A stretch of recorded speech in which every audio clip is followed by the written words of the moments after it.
इतिहास की दुनिया में आपका अभिनंदन है दोस्तों। इतिहास पाठ में आज हम पढ़ेंगे चंद्रगुप्त मौर्य के विषय में। मेरे हाथ में जो किताब है उसका नाम है प्राचीन भारत का राजनीतिक तथा सांस्कृतिक इतिहास, जिसे लिखा है प्रोफेसर विमल चंद्र पांडे ने।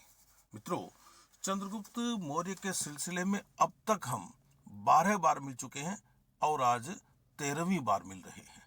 मित्रों, पिछले अंकों में हमने देखा कि चंद्रगुप्त की पृष्ठभूमि क्या थी, चाणक्य की पृष्ठभूमि क्या थी, इन दोनों ने मिलकर किस तरह से मगध में अपना साम्राज्य स्थापित किया, साम्राज्य स्थापित करने से पहले और बाद में इन्होंने किस तरह से यूनानियों से संघर्ष किया।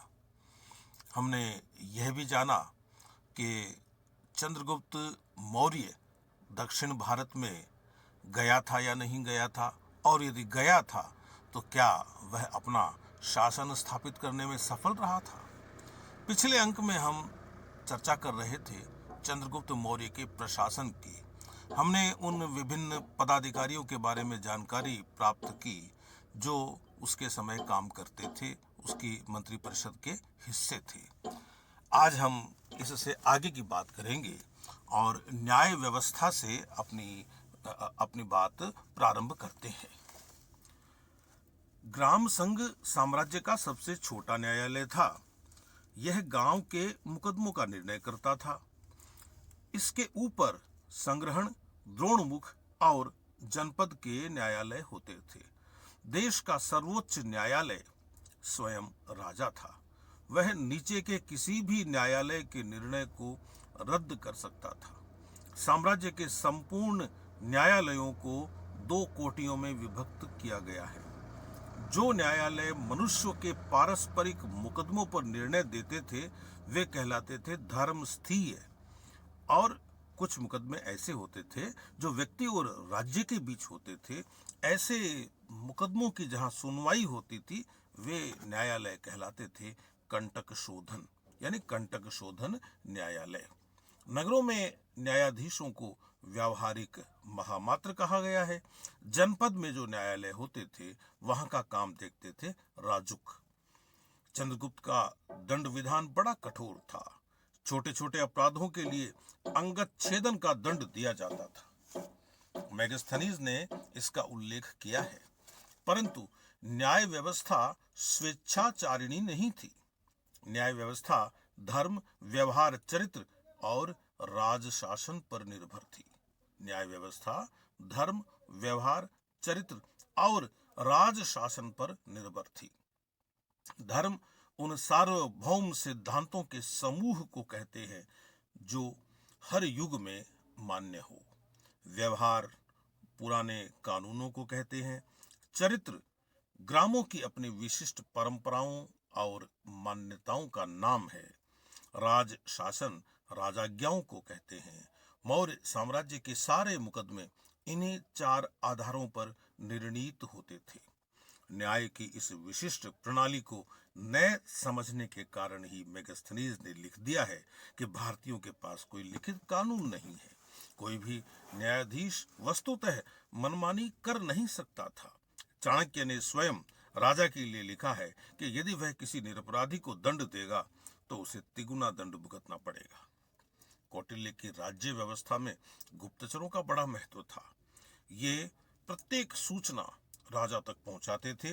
एरियन ने इनको ओवरसीयर कहा है और स्टेबो ने इनको इंस्पेक्टर कहा है। गुप्तचर विभाग में छोटे से लेकर बड़े पदाधिकारी होते थे। स्टेबो के वर्णन से प्रतीत होता है कि ये पदाधिकारी अपने कार्य संपादन के लिए स्त्रियों और वेश्याओं की भी सहायता लेते थे। इसकी पुष्टि अर्थशास्त्र से भी होती है। गुप्तचरों का काम करने वाली स्त्रियों में कौटिल्य ने वेश्या, कुशीलवा, दासी, शिल्पकारिका, भिक्षुणी आदि के नाम दिए हैं। पुरुष गुप्तचर भी तापस, कापाटिक, उदास्थित, वैदेहिक तथा गृहपतिक के रूप में काम करते थे। कौटिल्य ने 2 प्रकार के गुप्तचर बताए हैं। एक तो वे जो एक ही जगह पर रहकर अपना काम करते थे, जिनको संस्था कहा जाता था, और दूसरे जो इधर उधर घूमते रहते थे, वे कहलाते थे संचारा। राज्य की आय के साधनों की यदि हम बात करें तो उन साधनों का एक बड़ा हिस्सा शासन के संचालन में ही खर्च होता था। राज्य की आय के साधन क्या थे, इस विषय पर यदि हम ध्यान दें, इस बिंदु पर यदि हम ध्यान दें तो समझ में आता है कि आय का सबसे बड़ा साधन था भूमि कर। साम्राज्य में दो प्रकार की भूमि थी। एक तो वह भूमि जो राज्य के प्रत्यक्ष नियंत्रण में थी और दूसरी वह भूमि जो किसानों के पास थी। राज्य को अपनी प्रत्यक्ष भूमि से जो कर मिलता था उसे कहते थे भाग। यह भाग उपज से ही प्राप्त होता था, उपज का ही एक हिस्सा होता था। यूनानी लेखों से प्रकट होता है कि संपूर्ण भारतवर्ष राजा की संपत्ति समझा जाता था और किसी भी व्यक्ति को व्यक्तिगत रूप से भूमि पर अधिकार नहीं था। भूमि से उत्पन्न होने वाली अन्य वस्तुओं पर भी कर लगाए जाते थे, जैसे फल, फूल, मूल और तरकारियों पर जो कर लगता था वह कहलाता था सेतु। वनों पर राज्य का अधिकार था और उनकी उपज पर भी कई प्रकार के कर लगते थे जिनको वनकर कहते थे। चंद्रगुप्त के समय में देश की व्यापारिक स्थिति अच्छी थी, अतः आयात और निर्यात दोनों प्रकार की सामग्री पर कर लगाए जाते थे। आयात कर को प्रवेश्य और निर्यात कर को निष्क्राम्य कहते थे। साधारणतया आयात कर 20% होता था, परंतु निर्यात कर की दर निश्चित रूप से ज्ञात नहीं होती। विदेशी व्यापार को प्रोत्साहन देने के लिए कौटिल्य ने सुविधाएं भी दी थी। अर्थशास्त्र कहता है कि विदेशी माल को अनुग्रह से देश में प्रवेश कराया जाए। इसके लिए नाविकों और विदेशी व्यापारियों को लाभ से अधिक लिए जाने वाले कर से मुक्त कर दिया जाए। कोई भी वस्तु अपने उत्पत्ति के स्थान पर बेची अथवा खरीदी नहीं जा सकती थी। सर्वप्रथम वह शुल्काध्यक्ष के सम्मुख प्रस्तुत की जाती थी और उस पर चुंगी लगाई जाती थी। चुंगी की दर 3 प्रकार की थी। गिनकर बेची जाने वाली वस्तुओं पर अलग दर थी, वस्तुओं की अलग दर थी। तौल कर बेचे जाने वाली वस्तुओं की दर अलग थी। नाप कर बेचे जाने वाली वस्तुओं की दर अलग थी। नगरों से अनेक प्रकार की आय होती थी। इस आय को दुर्ग कहते थे। यह आय निम्नलिखित साधनों से प्राप्त होती थी, जैसे शराब बनाने वालों पर कर, नमक बनाने वालों पर कर, शिल्पकारों पर कर, कसाईयों पर कर, घी तेल के व्यवसायियों पर कर, वेश्याओं पर कर, जुआरियों पर कर, अधिक आमदनी पर कर, मंदिरों पर कर आदि। मौर्य साम्राज्य की आय का एक महत्वपूर्ण साधन था जुर्माना। छोटे छोटे अपराधों पर बड़े बड़े जुर्माने आरोपित होते थे। राजकीय व्यापार की हम बात करें तो कुछ व्यवसाय और व्यापार पूर्णतः राज्य के अधिकार में थे। इसमें खान, नमक, शराब, हथियार और मुद्रा प्रमुख है। इनसे राज्य को भारी आय होती थी, परंतु कभी कभी राज्य कुछ व्यक्तियों को इन वस्तुओं के व्यवसाय की विशेष आज्ञा भी देता था। मौर्य काल के प्रशासन के बारे में मेगास्थनीज भी कुछ बातें बताता है। वह कहता है कि कृषक शांतिपूर्वक अपनी खेती करते थे, युद्ध हुआ करते थे, लेकिन युद्ध काल में भी सैनिक कभी कृषकों तथा उनके खेतों को किसी प्रकार की हानि नहीं पहुंचाते थे। कुछ अधिकारियों का काम भूमि को नापना और उन छोटी नालियों का निरीक्षण करना था जिनमें होकर पानी सिंचाई की नहरों में जाता था, जिससे प्रत्येक व्यक्ति को अपना सही भाग मिल सके। यानी सिंचाई की ओर राज्य का विशेष ध्यान था। मैगस्थनीज कहता है कि भारतीयों का चरित्र बहुत अच्छा है, यहाँ चोरी बहुत कम होती है। चंद्रगुप्त के शिविर में जहां 4 लाख मनुष्य रहते थे, चोरियों के उदाहरण नगण्य थे।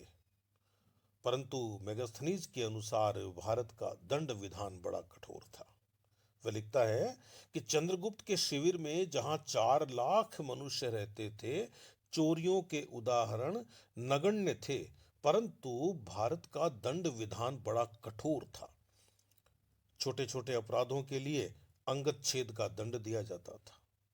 यदि कोई व्यक्ति दूसरे किसी व्यक्ति के किसी अंग को हानि पहुंचाता था तो उसका भी वही अंग काट दिया जाता था। कारीगर के हाथ या आंख को नष्ट करने के अपराध में मृत्यु दंड दिया जाता था।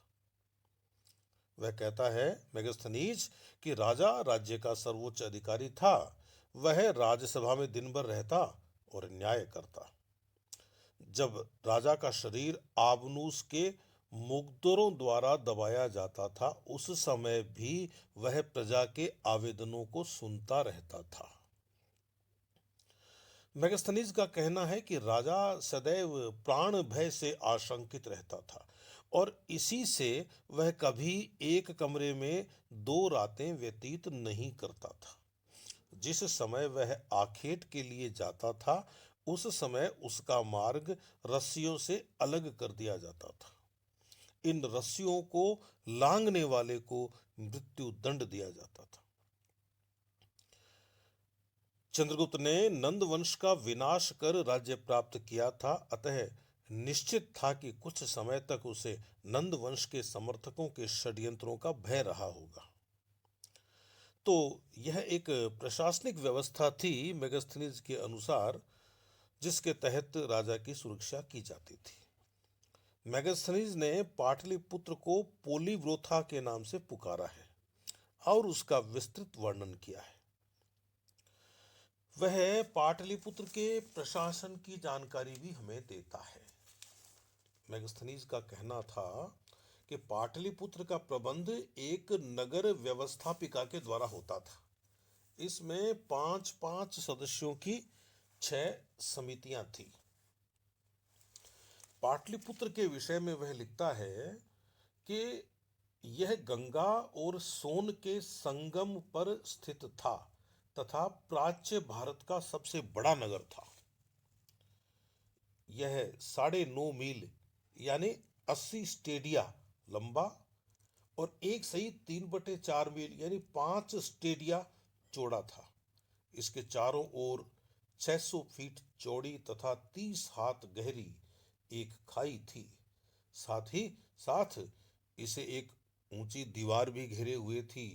इस दीवार में 570 बुर्ज और 64 द्वार थे। तो इतने बड़े नगर का प्रबंध करने के लिए मेगास्थनीज कहता है कि 5-5 सदस्यों की 6 समितियां थी। पहली समिति उद्योग धंधों की देखभाल करती थी। वह वस्तुओं के उचित निर्माण तथा उचित पारिश्रमिक की जांच करती थी। कहने का मतलब यह है कि वस्तुओं के निर्माण में कितना खर्च हुआ, यह समिति उसका हिसाब लगाती थी और इस निर्माण में जो लोग लगे हैं उनको उचित पारिश्रमिक मिल रहा है या नहीं मिल रहा है, यह हिसाब भी इस समिति को रखना होता था। दूसरी समिति विदेशी लोगों का प्रबंध करती थी। उन्हें मकान दिलाने तथा उनके बीमार पड़ने पर उनकी चिकित्सा का प्रबंध यही समिति करती थी। यदि कोई विदेशी मर जाता था तो उसके दाह संस्कार यानी अंतिम संस्कार, दाह संस्कार जरूरी नहीं है कि उसको जलाया ही जाए, तो उसके दाह संस्कार तथा उसकी संपत्ति को उसके उचित अधिकारियों को देने का काम यह समिति करती थी। इस विशेष समिति के निर्माण से प्रकट होता है कि तत्कालीन भारत में विदेशियों की संख्या अधिक थी। जो तीसरी समिति थी वह थी जन्म मरण की संख्या का ब्यौरा रखने वाली समिति। चौथी समिति व्यापार पर नियंत्रण करती थी। वह क्रय विक्रय की वस्तुओं की जांच करती थी तथा उनके व्यापारियों पर कर लगाती थी। बटखरों की जांच करना भी इसी समिति का काम था। पांचवी समिति बिक्री की वस्तुओं पर कर वसूलती थी। जो व्यक्ति कर से बचने का प्रयास करता था उसे प्राण दंड दिया जाता था। पाटलिपुत्र की इस व्यवस्था से अनुमान होता है, जो व्यवस्था मेगास्थनीज ने बताई है, कि देश के अन्य नगरों में भी इसी प्रकार का स्थानीय शासन प्रचलित रहा होगा। मित्रों, यह वर्णन है मेगास्थनीज का। वह एक विदेशी था और एक विदेशी भारत को भारत की नज़र से नहीं देख सकता था, इसलिए उससे अनेक भूलें हुई हैं। तो यह था मौर्यकालीन प्रशासन का एक संक्षिप्त ब्यौरा, संक्षिप्त विवरण। आज के इतिहास पाठ में इतना ही। फिर मिलेंगे। नमस्कार।